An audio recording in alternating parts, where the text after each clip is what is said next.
द्वैतविशिष्टवादकुशवैरद्वैतभकृर्चितम् सारसारविचारचारुमनसं सङ्खावतं वल्लभम् स्वाप्तानाप्तसमस्तजीवसदयं ज्ञानाश्रयमाश्रयम् स्वाप्तानाप्तसमस्तजीवसदयं ज्ञानाश्रयमाश्रयम् वन्दे द्वैतगुरुं जगतां धीशङ्करं शङ्करम् वन्दे द्वैतगुरुं जगतां धीशङ्करं शङ्करम्।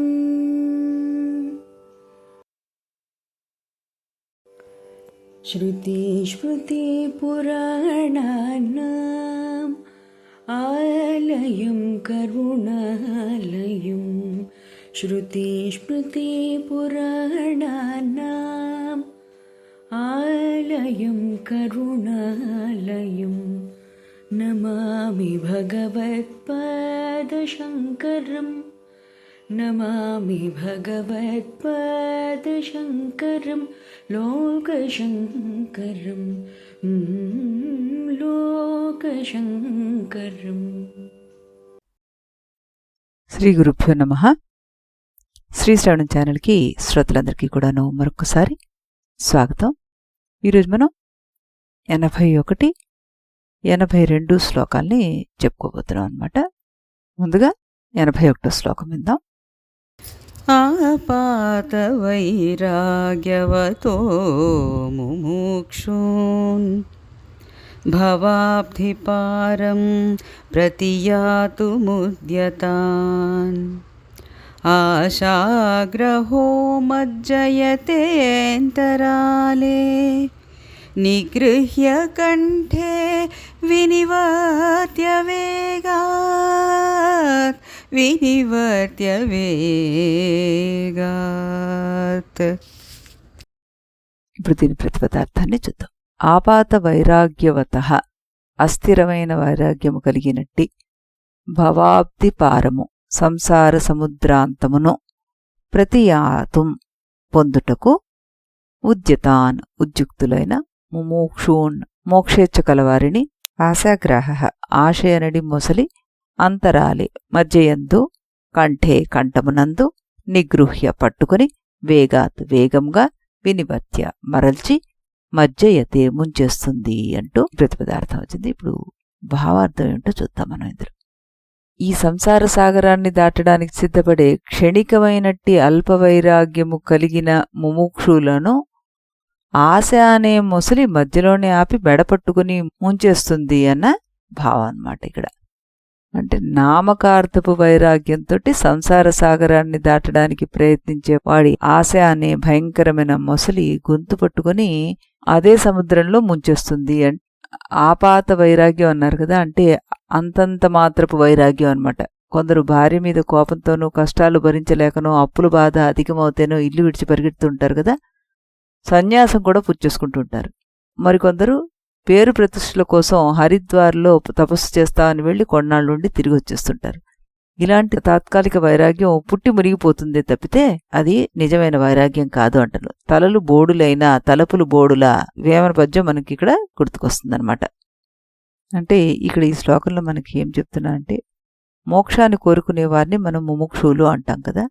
తాత్కాలిక వైరాగ్యంతో సంసార సముద్రాన్ని దాటాలని ప్రయత్నిస్తారు.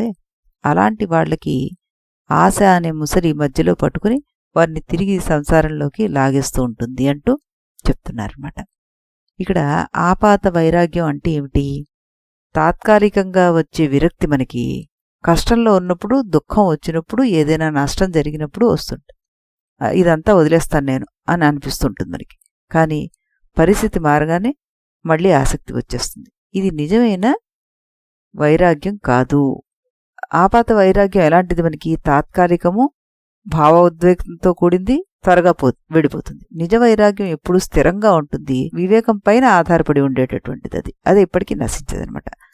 ఆశాగ్రాహం ఏమిటి? మనకి ఇక్కడ ఈ క్రోకడైల్, ఈ మొసలి, ఇది డిజైర్ అన్నమాట. మనకి అది కనిపించదు, లోపల దాగి ఉంటుంది, సరి అయిన సమయానికి మన మీద దాడి చేస్తుంటుంది. సంసార సముద్రంలో ఉన్న మొసలది.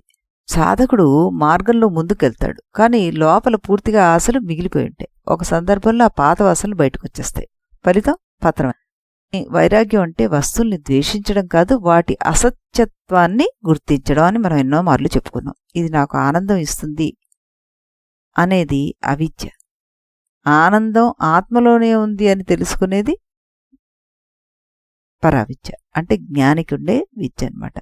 ముఖ్యమైన సందేశం ఏంటంటే ఇందులో మనకి బయట బయట త్యాగాలు ఏమి సరిపోవు, అంతర్గతంగా ఆశలు తిరిగిపోవాలి అంటూ చెప్పడం జరుగుతుంది. ఇందులో మనకి భగవద్గీత శ్లోకం స్పష్టంగా చెప్తుంది మనకి, విషయా వినివర్తంతే నిరాహారస్య దేహినః రసవర్ణ రసోప్యస్య పరం దృష్ట్వా నివర్తతే అంటూ చక్కటి శ్లోకం. ఇంద్రియ విషయాల్ని మనం బలవంతంగా వదిలిపెట్టేస్తే వాటి మీద ఆసక్తి, ఆ రసం మాత్రం మిగిలిపోయి ఉంటుంది. పరమాత్మను అనుభవించిన తర్వాత మాత్రమే అది పూర్తిగా పోతుంది. కర్మేంద్రియాణి సంయమ్య యా ఆస్తే మనసా స్మరణ్ ఇంద్రియార్థాన్ విమూఢాత్మ మిథ్యాచారః స ఉచ్యతే అంటూ మిథ్యాచారుడి గురించి మనకి భగవద్గీతలో చక్కగా చెప్పారు భగవంతుడు. 3వ అధ్యాయంలో చెప్పారు మనకి. బయట ఇంద్రియాలను నియంత్రించినట్టుగా కనిపిస్తాడు, కానీ లోపల విషయాల్ని ఆలోచిస్తూనే ఉంటాడు. అతడే మిథ్యాచారుడు అంటున్నారు పరమాత్మ. అసంశయో మహాబాహో మనోదుర్నిగ్రహం చలం అభ్యాసేన తు కౌంతేయ వైరాగ్యేన చ గృహ్యతే అంటూ మనస్సుని నియంత్రించడం కష్టమయ్యా, అది కేవలం అభ్యాస వైరాగ్యాల వల్లే సాధ్యమవుతుంది అంటూ భగవంతుడు మనకి మార్గాన్ని కూడాను చూపించేశారు. నిజమైన వైరాగ్యం నిరంతర సాధన వల్ల మాత్రమే వస్తుంది. నా అయమాత్మ బలహీనేన లభ్య అన్నారు. బలహీనమైన వైరాగ్యం ఉన్నవారికి ఆత్మజ్ఞానం ఎప్పటికీ రాదు. పరీక్ష లోకాన్ కర్మచితాన్ బ్రహ్మణో నిర్వేదమయాన్యాసకృతకృతేన తద్విజ్ఞానార్థం స గురుమేవాభిగచ్చేత్ సమిత్పాణి శ్రోత్రియం బ్రహ్మవిష్ణుం. అంటే కర్మల ద్వారా సాధించగల లోకాలను, స్వర్గాది ఫలాలను పరీక్షించి, అంటే అవి నశ్వరం అని గ్రహించి, నిర్వేదమాయాత్ అంటే వైరాగ్యాన్ని పొందాలి, కర్మల మీద ఆశను వదులుకోవాలి అంటున్నాడు. నాస్యకృత కృతేన, ఎందుకంటే కర్మ కృతేన అంటే చేసిన పని ద్వారా అకృతము, అకృతమైన బ్రహ్మను పొందలేము అని చెప్తున్నారు. తద్విజ్ఞానార్థం అంటే ఆ పరబ్రహ్మ జ్ఞానం కోసము గురుమేవాభిగచ్చేత్ తప్పనిసరిగా గురువును ఆశ్రయించాల్సిందే. సమిత్పాణి శ్రోత్రియం బ్రహ్మనిష్టం, సమిధులు చేతపట్టుకుని వేదజ్ఞానం ఉండి బ్రహ్మజ్ఞానంలో స్థిరంగా ఉన్న గురువును ఆశ్రయించాల్సిందే అంటూ చెప్తున్నారన్నమాట. అంటే ఇక్కడ ముఖ్య ఉద్దేశం ఏంటంటే కర్మల ద్వారా వచ్చే ఫలాలు ఏవి, స్వర్గం వంటివి కూడాను తాత్కాలికమైనది. కర్మలతో శాశ్వతమైన మోక్షం, ఆత్మజ్ఞానం ఏమీ దొరకదు. కాబట్టి సద్గురువుని ఆశ్రయించి బ్రహ్మజ్ఞానాన్ని పొందాలి అంటూ మనకి ఇందులో చెప్పడం జరిగిందనమాట. ఈ ప్రపంచాన్ని పరిశీలించి వైరాగ్యం పెంపొందించుకోవాలి అంటూ. ఈ నేటి సమాజంలో ఒక ప్రవచనానికో, వీడియోకో, దేనికో చూసేసి ఇన్స్పైర్ అయిపోతాం. 2 రోజుల తర్వాత మళ్ళీ మన పాత అలవాట్లే, అవే ఆ పాత వైరాగ్యం అంటే. ఇక డీటాక్స్ సైకిల్స్ ఏంటి మనకంటే, ఇక ఫోన్ వాడను, 3 రోజుల తర్వాత మళ్ళీ మొదలు. ఆశాగ్రాహం అలా లాగేస్తూ ఉంటుంది. ఇకపోతే మనకి కొన్ని రోజులు భక్తి, మళ్ళీ వర్డ్లీ లైఫ్ మామూలే. మనకి లోపల ఆశలు వీటన్నిటికీ కారణం. ఈ స్పిరిచువల్ ఇన్కన్సిస్టెన్సీ అన్నది ఇలాగే ఉంటుంది మనకి. సంసారము అంటే ఇక్కడ సముద్రం అని, ఆశ అంటే మొసలని, సాధకుడు ఈతగాడని, బలమైన వైరాగ్యం లేకపోతే మధ్యలోనే మునిగిపోతాడు అన్న విషయాన్ని మనం గమనించి తీరాల్సిందే. ఆపాద వైరాగ్యం ఎలాంటిది, ప్రమాదకరమైనది, దాచిన శత్రువు లాంటిది. కాబట్టి ఆ వైరాగ్యం అక్కర్లేదర్రా, నిజమైన వైరాగ్యాన్ని పెంపొందించుకోండి అంటున్నారు శంకరుల వారు మనతోటి. ఈరోజు 2వ శ్లోకాన్ని కూడా మనం వినేద్దాం. ముందుగా శ్లోకం, ఆ తర్వాత దాని ప్రతిపదార్థం. విషయాఖ్యగ్రహో యేన సువిరక్త్యసేనాహతః సగచ్చతి భవాంభోధేః పారం ప్రత్యూహవర్జితః. ప్రతిపదార్థాన్ని వినిద్దాం మనం.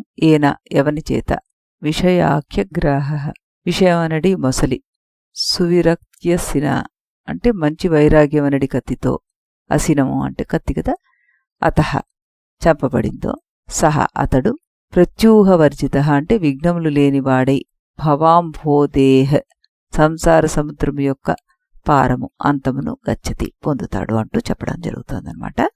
వైరాగ్యం అనే ఖడ్గంతోటి విషయకాంక్ష అనే మొసలిని చంపినవాడు మాత్రమే నిర్విఘ్నంగా సంసార సాగరం యొక్క ఆవలి ఒడ్డును చేరుకోగలుగుతున్నాడు అంటూ ఇందులో శంకరుల వారు చెప్తున్నారు. విషయాలనే పేరిట పెద్ద మొసలిని పరిపూర్ణ వైరాగ్యం అనే ఖడ్గంతో ఎవడైతే నాశనం చేస్తాడో వాడు ఎటువంటి విఘ్నాలు కూడాను లేకుండా హాయిగా ఈ సంసారాన్ని వదిలేస్తాడు, దాటేస్తాడు అంటూ ఇక్కడ చెప్పడం జరుగుతుంది మనకి కదా. అంటే విషయాలు అనే మొసలిని మనం చంపాలన్నమాట. ఈ విషయం అంటే ఇంద్రియ సుఖాలు కదా, విషయాఖ్య గ్రాహ, గ్రాహం అంటే అక్కడ మొసలి. ఇంద్రియ విషయాలు అంటే అవి దాచిన శత్రువులు అని అనుకున్నాం కదా, మనం దాగబడిన శత్రువులు అని అనుకున్నాం కదా. అంటే ఆశ అనే ఈ మొసలి ఈమెన్ని ముంచేస్తోంది, వైరాగ్య ఖడ్గం దాన్ని చంపుతోంది అనమాట. ఇక్కడ సమస్య తేలిపోయింది, పరిష్కారం తేలిపోయింది. సువిరక్తి అసి అన్నారు కదా, వైరాగ్యం అనే ఖడ్గం అనమాట. అది బలహీనంగా ఉండకూడదు, అది సు అంటే గాఢమైనది, స్థిరమైనదిగా ఉండాలి అంటూ ఇక్కడ చెప్పడం జరుగుతుంది. అది భావోద్వేగం కాదు, జ్ఞాన ఆధారితమైనది అంటూ చెప్పడం జరుగుతుంది. వస్తువులు శాశ్వతం కాదని బలంగా తెలుసుకోవడం. వైరాగ్యం ఎలా పనిచేస్తుంది? కోరికలను నాశనం చేస్తుంది, వాసనలు తగ్గిస్తుంది, మనస్సును శాంతంగా ఉంచుతుంది. ఫలితం అడ్డంకులు లేకుండా ప్రయాణం సాగిపోతుంది మనకి. ప్రత్యూహవర్జిత, అడ్డంకులు ఎందుకు పోతున్నాయి మనకి అంటే, ఈ అడ్డంకులంటే మనం కోరికలు ఆశలు అనుకున్నాం కదా. వైరాగ్యం ఉన్నప్పుడు మనస్సు కదలదు, దారి తప్పదు, అసలు సాధన మనకి సులభం అయిపోతుంది. బంధనం వస్తువుల వల్ల కాదు, వాటిపైన మన భావాల వల్ల అంటూ మనం ఎన్నోసార్లు చెప్పుకున్నాం. ఈ భావాన్ని, ఈ వైరాగ్యం అనేది కత్తిరించేస్తుంది అనమాట. ఆత్మస్వరూపం స్పష్టంగా మనకప్పుడు తెలుస్తుంది.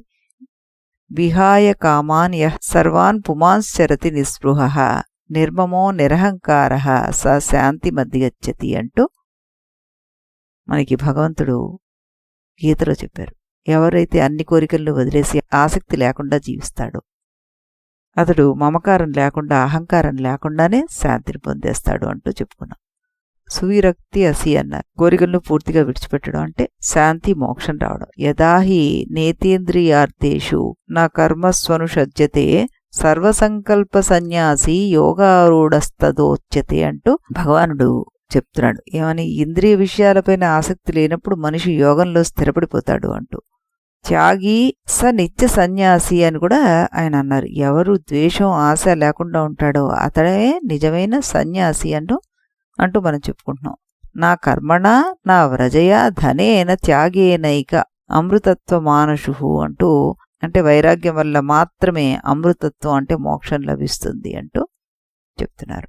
యదా సర్వే ప్రముచ్యంతే కామ అంటూ అన్ని కోరికలు పోయినప్పుడే ఆత్మజ్ఞానం సిద్ధిస్తుంది అంటూ మనకి ఉపనిషత్తు చెప్తుంది. ఈ సమాజంలో మనకు సాధారణ జీవనం అంటే మినిమలైజింగ్, అంటే ఎక్కువ వస్తువులు, ఎక్కువ బంధం, తక్కువ అవసరాలు, శాంతి. అవన్నీ ఉంటే ఎప్పుడు గోళ గందరగోళమే. తక్కువ వస్తువులు ఉంటే శాంతి. మనకి మెంటల్గా క్లారిటీ ఉండాలి. వైరాగ్యం ఉన్నవాడికి డిస్ట్రక్షన్ తక్కువగా ఉంటుంది అనమాట, ఫోకస్ ఎక్కువగా ఉంటుంది. అలాగే మనకి అటాచ్మెంట్ తగ్గితే బాధ తగ్గిపోతుంది, స్వేచ్ఛ పెరిగిపోతుంది. మనం ఎమోషనల్గా ఫ్రీడమ్ని సంపాదించేసుకుంటాం. కోరికల మీద విజయం, మనస్సు మీద నియంత్రణ, దాని రిజల్ట్ మోక్షం. ఈ రకంగా శంకర భగవత్పాదుల వారు మన్ని చేయి పట్టుకుని నడిపిస్తూ ప్రతి విషయాన్ని చాలా స్పష్టంగా మనకి చెప్పడం జరుగుతుంది అనమాట. చక్కటి మరో 2 శ్లోకాలను ఈరోజు వినడం జరిగింది. మనం మళ్ళీ రేపు ఇదే సమయానికి ఇదే ఛానల్లో మరిన్ని శ్లోకాలతో కలుద్దాం. అంతవరకు స్వస్తి. इति गुरुवाक्यम् इति गुरुवाक्यं विधि वेदान्तं विदितारकमिति ब्रह्ममु इति गुरुवाक्यं विधि वेदान्तं विदितारकमिति ఇది మొదలిది నడుమిది తొది తెలిసిన వాడెవడోగా